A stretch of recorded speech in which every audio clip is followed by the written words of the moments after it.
Tupo na mzee wa kujichora hapa mara baada ya mchezo kutamatika kati ya Simba Sports Club dhidi ya Azam Football Club pale Pemba, na mnyama amesimikwa kuwa bingwa wa msimu 25-26 wa CRDB Federation Cup, na mnyama tayari ameshatangaza paredi lake na yeye pia. Tukumbuke hii leo kulikuwa kuna paredi la Young Africans ambalo limefanyika kwa ukubwa kweli kweli, na hapa ndo ilikuwa tamati yake kwenye makao makuu.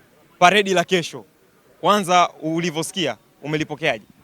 Nimepokea kwa furaha, lakini binafsi matokeo ya leo haya yangekuwa kwa upande wa pili, ingekuwa yani paredi la kesho lingekuwa kubwa zaidi zaidi ya kuwafunga Azam. Kwa sababu gani? Kwamba nikwambie kitu, unaona ile kombe la Muungano, ile raha yake ile ndio hii, lakini sisi tunawaambia kwamba tutakutana kwenye ngao ya hisani. So wametukimbia kwenye CRDB, tutakutana kwenye ngao. Tutakutana kwenye ngao na tuwaambie tu timu ya kutufunga hawana. Timu bora ambayo inaenda kuacha wachezaji zaidi ya 8, afu anazungumza hao ni timu bora. Sisi wawashukuru tu mamlaka kwa kuwabeba. Sipenelewa. Kwa kuwabeba kwa wao mabingwa NBC. Lakini bila mamlaka kuwabeba, marefari kuwabeba kina Arajiga, leo hii makombe yote mawili ya NBC na CRDB maana yake bingwa angekuwa Simba. Unaelewa? Lakini sisi wana Simba, hata wao kwenye mioyo yao wanajua kwamba Simba ndio bingwa halali wa NBC. Hakuna timu nyingine. Sisi tunawaambia tutakutana msimu ujao, na hii Simba itabakia ndio icon ya mpira wa Tanzania. Wewe utake usitake, Simba ndio icon ya mpira wa Tanzania. Ukiona Simba imeshuka kwenye viwango, basi ujue Tanzania imeshuka kwenye viwango. Si unanielewa? Simba imeshuka kwenye viwango vya ubora, basi ujue Tanzania nayo imeshuka kwenye viwango. Na ndio maana leo hii Simba iko nafasi ya 10, ligi yetu iko nafasi ya 6 kwa ubora barani Afrika. Lakini Simba ilivyokuwa imechukua mara 4 mfululizo, ligi ilikuwa nafasi ya ngapi? Nafasi ya 4 kwa ubora barani Afrika. Na Simba tulikuwa nafasi ya 5, simeelewa. Kwa yote tumshukuru Mwenyezi Mungu, kile ambacho tumekiendea Pemba tumekipata, ingawa wengine tulibakia hapa. Tumshukuru Mwenyezi Mungu kwamba timu yetu bado hatujapata ule ubora ambao tunautarajia sisi. Nafikiri kuna maongezo baadhi ya maeneo wataenda kuyaongeza. Mwalimu nafikiri hana baya, mwalimu Stephen Baka ataenda kuongeza yale sehemu ambazo zimepungua.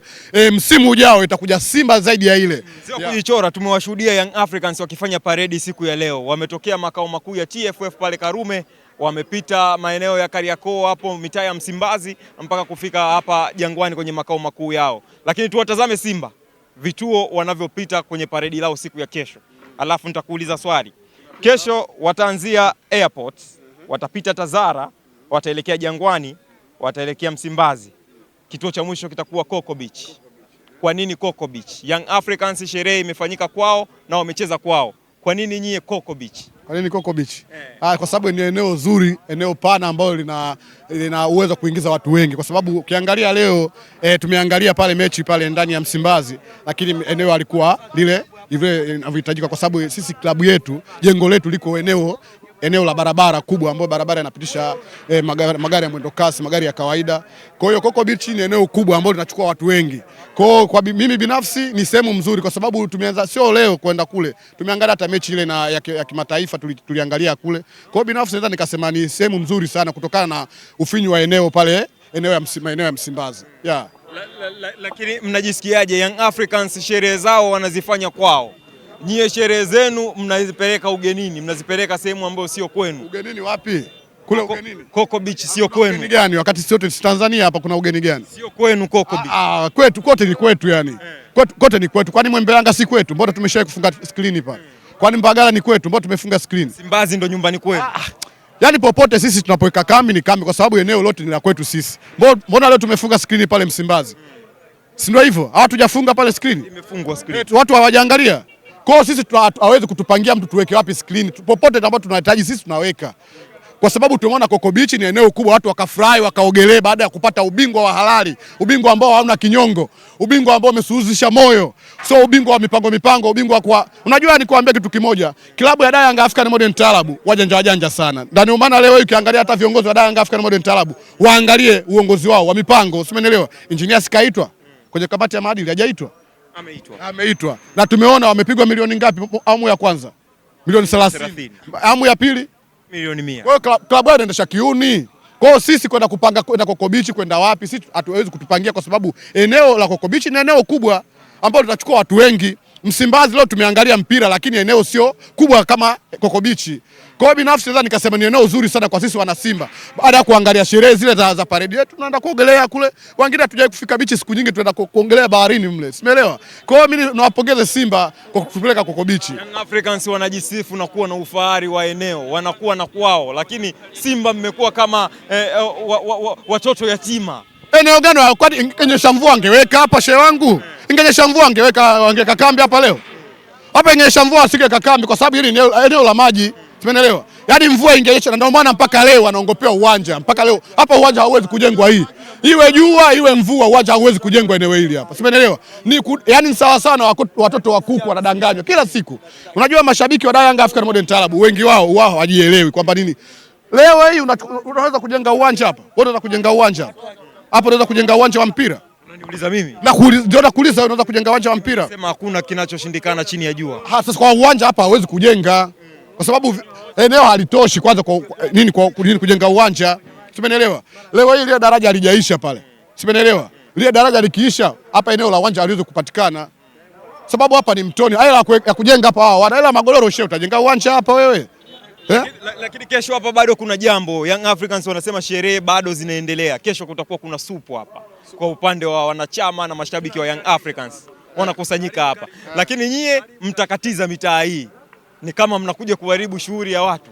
Wanakula supu ya wacho wale supu zao ambazo hazieleweki supu ya mnyama gani. Sisi hatuna shida, simenelewa. Wacho wale supu yao. Tunajua hatujui supu ya mnyama gani. Lakini unafikiri wewe mwenyewe umeona kule tumekula supu tumechoma nyama kule Arusha.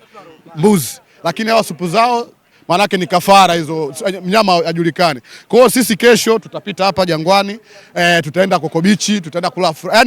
Yani ubingwa wa Simba kila yani dunia imefurahi. Kunywa supu. Supu ya nani? Supu ya Yanga. Supu ya Yanga, supu ya tiza hapa. Tutakujaje supu ambayo haieleweki ya mnyama gani? Yaani ubingwa wa Simba dunia imefurahi. Yaani sawa sawa unavyozungumza leo hii. Watu walikuwa wanasubiria kombe la dunia Ronaldo afunge. Ndio kama Simba walikuwa wanasubiria Simba achukue ubingwa ili dunia ifurahi, watu mioyo ya watu ifurahi. Na ndio maana watu leo hii unakiangalia hata mabarabarani watu wanafurahi kwamba Simba kachukua ubingwa wa halali. Sio unachukua ubingwa ambao kila mtu anauzungumzia. Yaani kuanzia wachambuzi, yaani mpaka mtoto mdogo anajua kabisa Simba kanyongwa. Si unanielewa? Mimi nikwambie msimu ujao wasijiongopee kwa timu hii wa kurudisha kina Aucho. Tutakuja kutafutana msimu ujao. Unaelewa? Kwani Aucho anarudi? Shehe wangu wewe una taarifa kwamba Aucho anarudi Yanga? Kwa sababu mchezaji aliyobadilisha uraia anaachwa. Damaro. Damaro anaachwa. Anaitwa Aucho miezi 6, anajaribiwa miezi 6. Azizikia anarudishwa tena. Shehe tuna timu hapo tena. Msimu ujao klabu ambayo wanazungumza ni bora imeacha wachezaji zaidi ya 8. Sipenelewa? Msimu huu. Kwa hiyo tuwaambie tu kwamba msimu ujao wakae mkao wa kula ubingwa mapema tu. Kuna shabiki wa Yanga amesogea hapa, nini ambacho anataka kusema?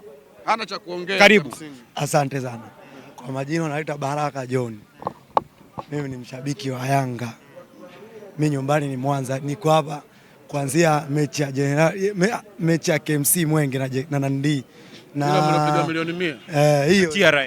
Anajua. Mimi nimekaa hapa najiamini mpaka nachukua Nandi kombe. Naamini kabisa parade nitalifanyia Jangwani. Mimi siendi beach brother. Beach kwa tushapazoea, Mwanza kuna beach. Kwanza leo niwapongeze sana. Wamemfunga Azam. Amechukua kombe. Tumefunga kolabo sio Azam. Tumepiga kolabo. Goli lilofungwa. Yaani kifunga Azam.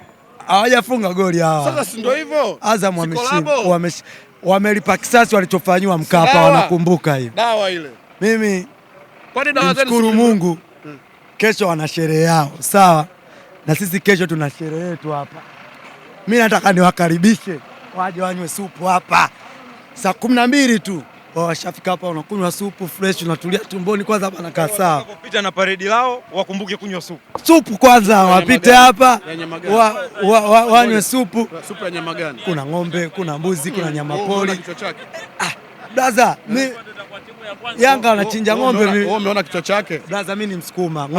Ng'ombe nimekuja nazo mwenyewe. Umeona kichwa chake? Mimi ni Msukuma, nimetoka Mwanza. Sisi sijataka kabila lako. Kichwa chake umeona hiyo supu? Shehe wangu utakula vibudu. Nikuelezee brother, sawa? Huyu jamaa huyu anamfuatilia sana, sawa? Niko kule mkoani. Namuonaga mtandaoni anatamba sana. Niko na hamu sana nimuone nimchane. Unanishangaza nini sasa? Wewe mwenzako leo ameshika kombe, umemwona? Alikuwa amevaa jezi ya Simba. Anamjua tu, mimi sitaki kumtaja jina. Mwenzako kaomba jamani, mfululizo mara 5 siwezi kuchukua kombe. Hujamalizia, nikwambie kitu kimoja kabla hujamalizia. Unajua kwenye mpira kuna watu wa mpira alafu kuna machawa. Upande wa Yanga African Modern Club kuna machawa. Nikwambie kitu kimoja, kwenye mpira iko hivi. Si unaona mimi siwezi kumsifia Mangungu wala siwezi kumtukana Mangungu kwa sababu maisha kuna leo na kesho. Injinia hawezi kukaa milele Yanga wala sasa wale walikuwa pale wengi ni machawa, hawafuati hawaipendi Yanga. Wanapenda mtu. Ngoja basi kwanza. Mchome sio mtu wa mpira. Mtu wa mpira anaongea vitu ambavyo havipo kwenye mpira. Simenelewa. Leo hii Pacome sikaumia. Haya kaumia, mtu wa mpira hawezi kuongea hawezi kumtukana kumsema Pacome kama kaumia vibaya, simenelewa. Lakini mtu ambao sio mpira wengi wamesema Pacome bora angekatika hata mguu. Si ndio hivyo? Lakini sisi watu wa mpira hatuko hivyo. Huyo Mchome unaomzungumzia wewe, kamzungumzia nini? Kamzungumziaje Chama? Kamsemaje Chama? Chama kamsemaje Chama? Sikamsema vibaya. Simenelewa. Lakini sisi watu wa mpira hatuwezi kumsema vibaya Pacome, hatuwezi kumsema vibaya Chama. Kwa sababu gani? Sisi wenyewe tunacheza hata mipira ya mitaani na ile football ni upendo, football ni fair play, simenelewa. Sasa wale kina Pacome kina Mchome, watu kama wale ni ambao hawatakiwi, simenelewa. Kwa sababu leo hii Mchome anazungumza yeye hampendi Ahmed Ally. Haya, kamuomba nini mpaka sema hampendi Ahmed Ally? Ngoja nakujibu. Mimi niwashukuru sana, naona muda kidogo unatuvuta shati. Niwashukuru sana, tutakutana kwa wakati mwingine. Kesho nikuambie kitu kimoja. Kesho mimi nikifika hapa kaa pale nitakupandisha kwenye gari ya Simba kwa sababu gari tunabeba kwenye Mueliza ile kombe kwenye Mueliza. Dada, huyu hapa hajaona ni bisi. Kombe tunabeba kwenye Eliza. Nini kombe mmebeba kwenye Tata. Tangia yuko darasa la 7 mpaka ndevu zimetoka hizi hapa. Kombe nimebeba kwenye Tata. Kombe la NBC walishawahi kuchukua Vodacom. Pacome mimi namsikitikia ndugu yangu Pacome mmebebesha uchawi. Nyie mchukua line ya Vodacom. Shukrani sana.